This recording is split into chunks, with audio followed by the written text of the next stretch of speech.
Bonjour mesdames, bonjour mesdemoiselles, bonjour messieurs. L'émission d'aujourd'hui, c'est Météore. Nous, on a rencontré à l'Arplex Canebière pour l'avant-première le réalisateur qui était présent, Hubert Charuel, qui avait réalisé Petit Paysan, la co-scénariste Claude Lepape. Ils étaient accompagnés tous les deux des comédiens Paul Kircher et Didier Azougli. Donc nous les entendons aujourd'hui. Le film sort en salle le 8 octobre, La Diagonale du Vide. C'est le thème de ce film. Trois amis de longue date, Tony est devenu le roi du BTP. Mika et Dan, les rois de rien du tout. Ils ont beaucoup de rêves et pas beaucoup de chance. Après un nouveau plan raté, ils doivent bosser pour Tony dans une poubelle nucléaire. Jusqu'ici, tout va mal. Alors, ce que je peux vous dire, c'est une forte amitié qui se développe dans ce film, une amitié masculine.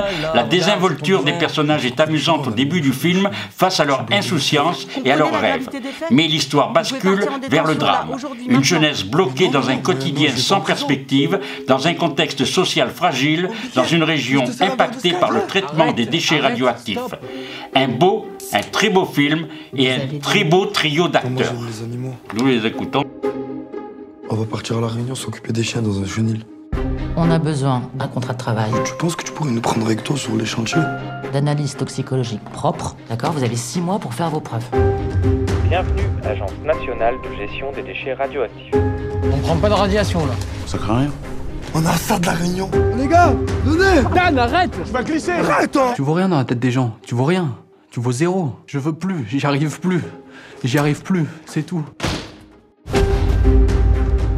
Faut que tu t'engages à plus faire travailler Daniel. Tu crois que ça va aider Daniel, ça? Ce qui va l'aider, c'est qu'on se barre d'ici. Vous allez jamais vous barrer d'ici, tu le sais très bien. T'es jaloux de nous, en fait. Je suis jaloux de vous, moi. Ouais.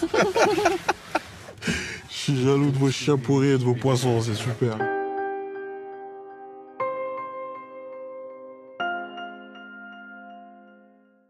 J'ai une question pour Hubert. J'aimerais savoir comment vous avez présenté et comment vous avez préparé les comédiens pour jouer ces personnages.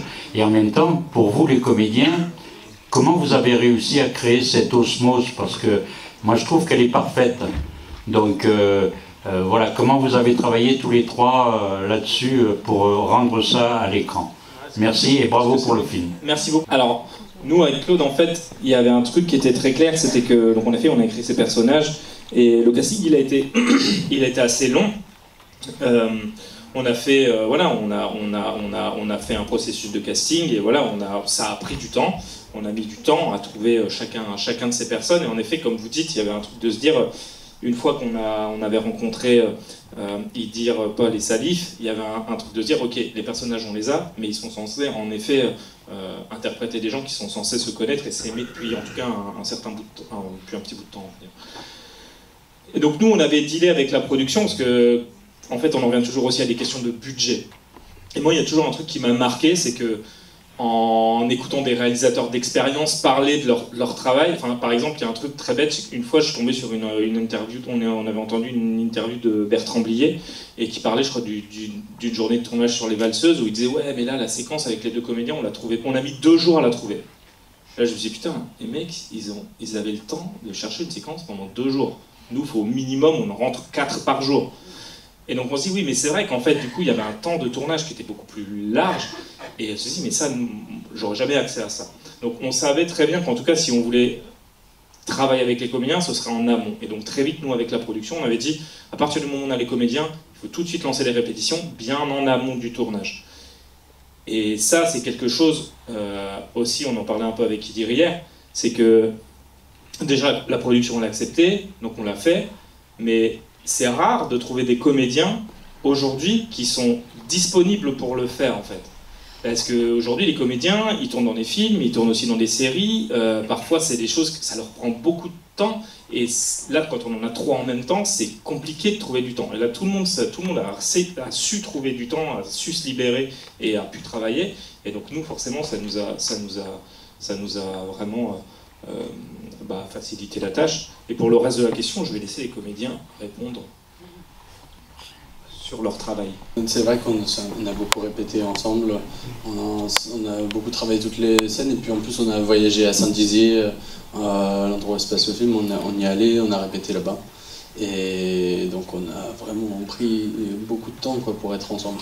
Le truc qui a été charmé et qui est rare aujourd'hui, c'est qu'en fait Hubert il a direct il a vu avec la production le fait de pouvoir répéter, parce qu'aujourd'hui on est dans une industrie qui fonce, qui va tout droit, et du coup genre avoir le temps de répéter, avoir le temps de se connaître pour créer cette amitié, aujourd'hui en 2025 c'est un peu rare.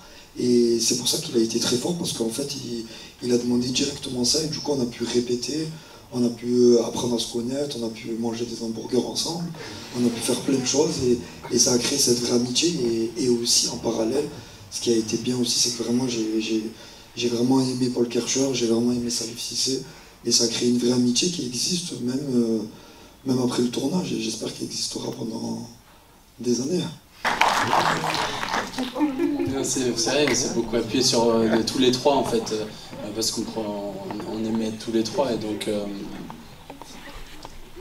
ouais, ça c'est ce qui comptait le plus quoi, c'était qu'on kiffait tous les trois. L'appartement d'Idir pendant le tournage, en fait, il était juste au-dessus du nôtre, et donc ils avaient chacun leur logement, mais en fait nous, à chaque fois qu'on rentrait des journées de tournage, on entendait surtout Paul et Salif qui étaient chez Idir. Et alors bon, et Salif avait un petit peu moins de jours de tournage, en effet, il avait un peu moins de temps, mais du coup moi je les entends toujours, en fait, ils avaient leur petite coloc à Saint-Dizier, et voilà, et moi comme Jordi, moi je me suis senti, ils nous ont facilité la tâche aussi, quoi, c'est-à-dire que nous on a répété, mais après eux, leur travail à eux, c'est que leur travail c'est devenu de l'amitié, on ne sait pas à quel point en fait il y a un truc de travail ou un truc d'amitié qui s'est installé, mais en tout cas voilà, moi je leur ai toujours dit, je me suis senti extrêmement privilégié d'assister à la naissance de cette amitié entre trois et entre deux là qui sont là ce soir, et voilà, ça dépasse un peu le cadre du film, mais forcément nous ça nous a, là où on pensait qu'il y avait des choses qu'on allait devoir travailler, en fait ils nous ont mâché le travail très clairement. Claude et moi on va dire on a été touchés par l'addiction d'un proche. Et on avait envie de parler de ça, et moi plus personnellement, et évidemment, donc moi en fait j'ai grandi en Haute-Marne, j'ai grandi juste à côté de Saint-Dizier, et il y a la relation très fraternelle que j'avais avec mon cousin, avec qui j'ai grandi, et où à un moment il y a eu la prise de conscience de se dire, en fait je le faisais jouer dans mes premiers courts-métrages, il est venu jouer en effet à chaque fois dans tous nos projets, et il y a eu un moment où en fait j'ai vu le premier court-métrage qu'on avait fait en 2011, et en gros un film qu'on avait fait ensemble 7 ans plus tard. Et dans le film de 2011, il avait 25 ans et il en paraissait 16.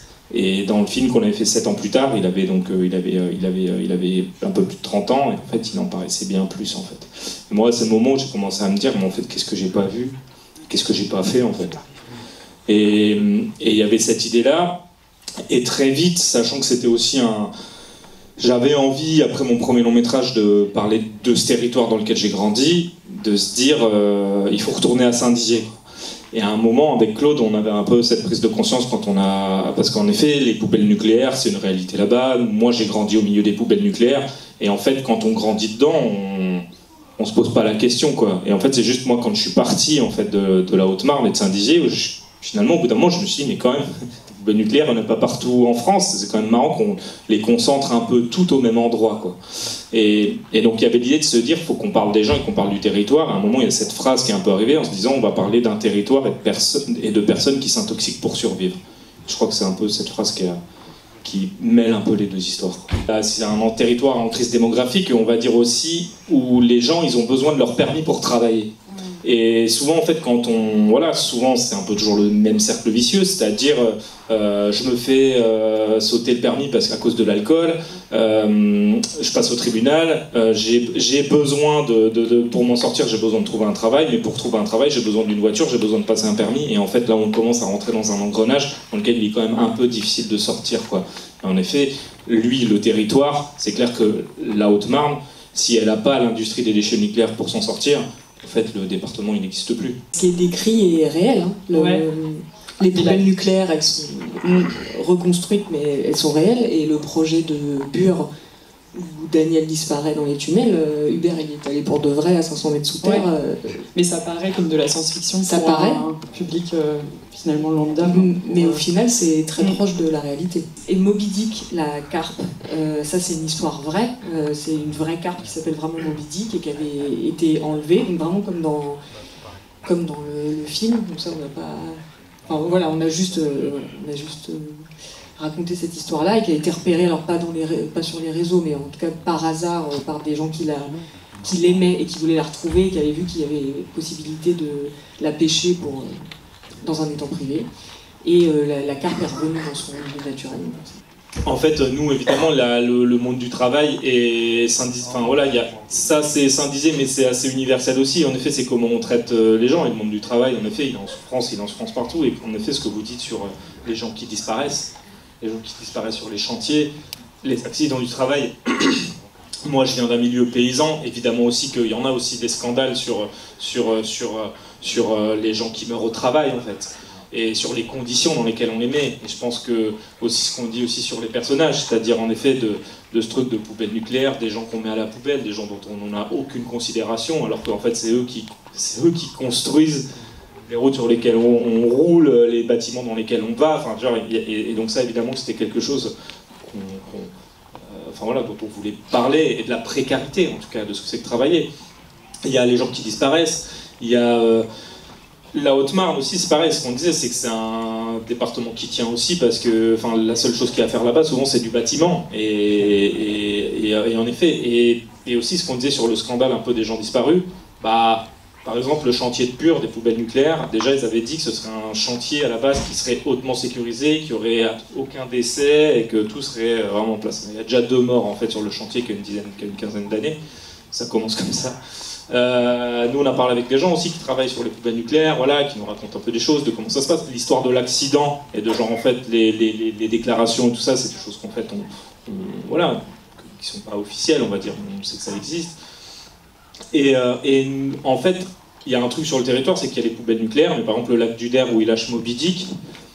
Et c'est ce qu'il dit en fait, le personnage de Tony. Il dit on ne sait pas combien il y a de personnes qui sont disparues dans les digues du lac, parce que le lac du Der, par exemple, c'est un lac artificiel qui a été construit là-bas, donc juste à côté des poubelles nucléaires, où on a rasé des villages, on a détruit des vies pour construire ce lac qui en fait sert à ce qu'il n'y ait pas d'inondation à Paris.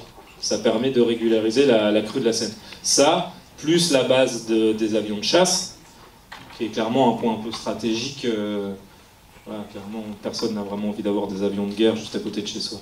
Et le constat, il est un peu aussi de se dire ça, quoi, de se dire, voilà, tout est au même endroit quand même, quoi. Et bon, moi, c'est là où j'ai grandi, donc ça m'énerve un peu, quoi. Que le personnage de Mika aussi, qui travaille au Burger King, enfin, il y a aussi un côté aussi de se dire, bah ouais, en effet, les perspectives d'emploi, elles sont pas non plus illimitées. Et aussi, bah oui, bosser dans les fast-food, qu'on soit qualifié ou pas, parfois c'est la seule chose qu'on a en fait, quoi. Donc oui, il y avait une réflexion en tout cas autour du monde du travail chez les jeunes.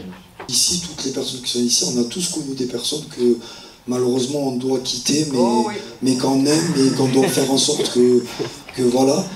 Mais la particularité qu'il y a dans ce film, c'est que justement c'est la personne qui est toxique qui décide de partir, alors que généralement c'est la bonne personne qui décide de fuir la mauvaise personne.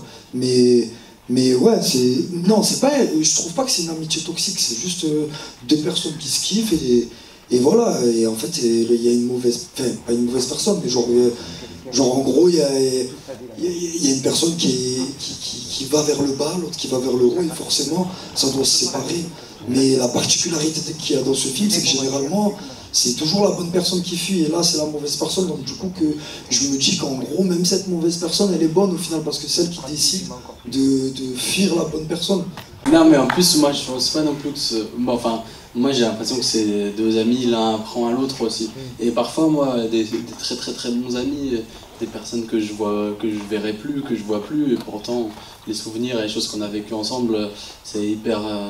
Ça reste vraiment quelque chose d'hyper important dans la tête et dans le cœur. Et je pense qu'il n'y en a pas un qui a raison ou un qui a tort, parce que les deux ils font avec comme ils sont, et c'est juste que ils peuvent pas partager le même chemin plus longtemps à ce moment-là, quoi. C'est un truc assez personnel, je parle de ce territoire où ou voilà, qui est tout petit, mais en fait c'est universel. Ah ouais, parfois c'est compliqué, en même temps ce qui reste c'est quand même les humains, quoi. Et la force des liens, et ça en effet, l'amitié que Dan et Mika ont l'un pour l'autre, ça dépasse tous les problèmes, quoi. Et en effet, le tout du film, c'était aussi de se dire, bon bah voilà, quand on met ça tient, en effet, qu'est-ce qui se passe quand on commence à faire un petit peu dérailler ça. Et je suis très content que vous ayez remarqué, franchement, Rain Man, moi, c'est un des films qui a le plus compté pour moi, qui est hyper important dans ma cinéphilie, et je l'aurais jamais dit, en fait. Et en fait, c'est vrai que c'est souvent, en fait, je me dis, bon voilà, c'est parce qu'en effet, Rain Man, c'est la maladie, mais bon, mais c'est particulier, mais dans le duo et la beauté des duos, tout à fait, c'est une très grosse influence pour moi, donc tout à fait. Votre histoire, elle est quand même centrée autour de 3 personnages masculins, enfin de sexe masculin. C'était votre volonté, est-ce que vous avez réfléchi à mettre un personnage féminin? C'était vraiment votre volonté de se concentrer uniquement sur des hommes? Ou je sais pas, de personnes qui ont vraiment existé, qui étaient dans l'entourage d'Hubert quand il était au lycée et puis après. Donc il y avait quand même l'idée, oui, de s'inspirer de ces vraies personnes-là et d'être proche d'une réalité qui est qu'en tout cas dans cette région, les amitiés sont très genrées. Il y a les garçons d'un côté et les filles de l'autre. Et au fur et à mesure de l'écriture, on s'est dit, on s'est posé la question de se dire, ces 3 garçons, on est en 2025, on n'est pas, voilà, on se rend compte aussi. Mais en fait, si on change un des 3 personnages et qu'on met un personnage féminin, mais vraiment, ça ne raconte plus du tout la même chose. Et qu'on le veuille ou non, en fait, si on met un homme et une femme dans une histoire avec une relation, forcément, on va attendre quelque chose d'amoureux parce que, en fait, on est dans une société très hétéronormée, enfin voilà, donc ou alors il aurait fallu que ça soit sa cousine, sa sœur, enfin, ça racontait autre chose. Et après, c'est vrai que c'est aussi une réalité qui est que à Saint-Dizier, les garçons restent et les filles partent. Et c'est vrai que ceux qui restent, c'est plutôt les garçons. Ça s'inspire aussi d'une addiction, là qu'on connaît très bien pour les deux, qui est en tout cas cet alcoolisme-là très masculin. Si ça avait été une femme, ça aurait aussi raconté autre chose. Et le personnage de Tony, des patrons de BTP, femmes, enfin voilà, ça racontait vraiment autre chose. Donc on s'est beaucoup posé la question. Et on s'est dit, non, en fait, ce qu'on veut raconter, c'est vraiment ça. Et si on change le genre d'un des personnages, ça raconte autre chose. Donc on a mis aussi des femmes ailleurs, donc dans des petits rôles, puisqu'il y a vraiment, à part eux 3, il n'y a quand même que des tout petits rôles. Donc on a mis des femmes là partout où on pouvait, mais ça restait centré sur eux 3, et c'est vrai que c'était aussi montrer des personnages masculins comme on n'a pas forcément l'habitude de les voir, donc très liés, très sensibles, très tendres, très attentionnés, sans que ce soit des femmes. Donc je vous rappelle que Météor sort sur les écrans, en salle, le 8 octobre. Pour finir, des infos Cinézoom, cinéma format à la Cité des Métiers, le mercredi 8 octobre de 10h à 12h, l'actorat pour le ciné ou autre, parce que c'est vrai qu'on ne joue pas qu'au cinéma, et puis aussi l'après-midi de 14h à 16h, comédie devant la caméra, et nous aurons 2 comédiennes avec nous pour vous coacher. Donc voilà, la Cité des Métiers, vous allez sur leur site, lacitedesmétiers.fr, et vous vous inscrivez pour cette section.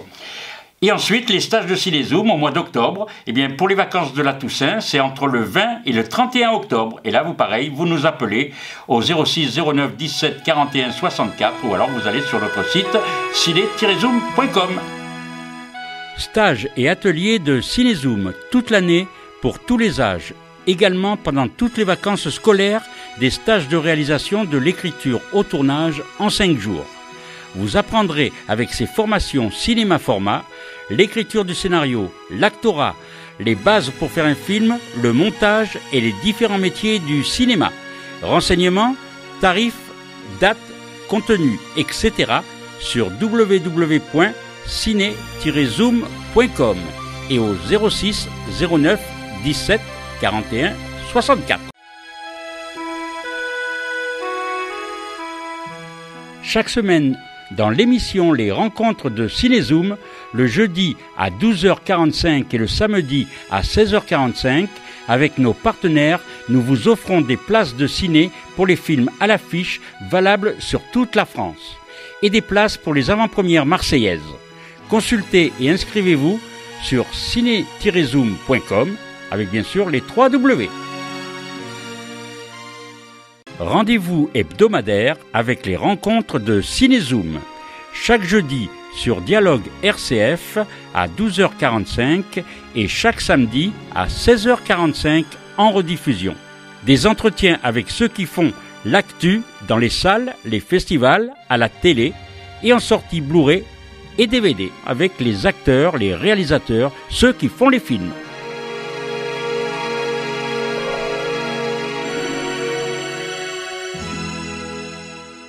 Au revoir à toutes, au revoir à tous, à la semaine prochaine.